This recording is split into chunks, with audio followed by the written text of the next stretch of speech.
आगे बढ़ते हुए आपको बताएं कि सांगड़ में कराची से हवेलियां जाने वाली अवाम एक्सप्रेस को हादसा हुआ है। मुसाफिर ट्रेन 2 हिस्सों में तब्दील हो गई है। वाकया ताल्लुका टंडो आदम के नज़दीक और ये बताया जा रहा है कि यहाँ से निकलकर वहाब शाह स्टेशन पर पेश आया है। हादसे के बाद डाउन ट्रेन मुअत्तल हो चुकी है, जबकि ये भी बता दें कि अमला खराबी दूर करने में मसरूफ़ है। इसके कुछ मनाजिर हम आपको दिखा रहे हैं। जो डाउन ट्रैक है वो मुअत्तल हो गया है और 2 हिस्सों में तकसीम हो गई है ट्रेन। कुछ मनाजिर इस वक्त आप स्क्रीन पर मुलाहिजा कर सकते हैं।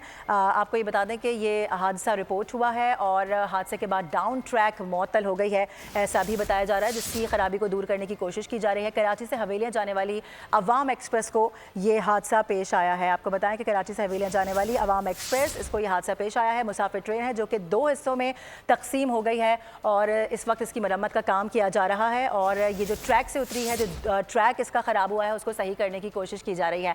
हादसे के बाद डाउन ट्रैक मुअत्तल हो गई है और इसकी फुटेजेस इस वक्त देखी जा सकती हैं। जो फनी खराबी यहाँ पर हुई है उसको दूर करने की कोशिश की जा रही है। सांगड़ और यहाँ कराची से हवेलियाँ जाने वाली ये अवाम एक्सप्रेस थी जिसको ये हादसा पेश आया है। मुसाफिर ट्रेन है जो कि बताया जा रहा है कि थोड़ी देर पहले 2 हिस्सों में तकसीम हुई है।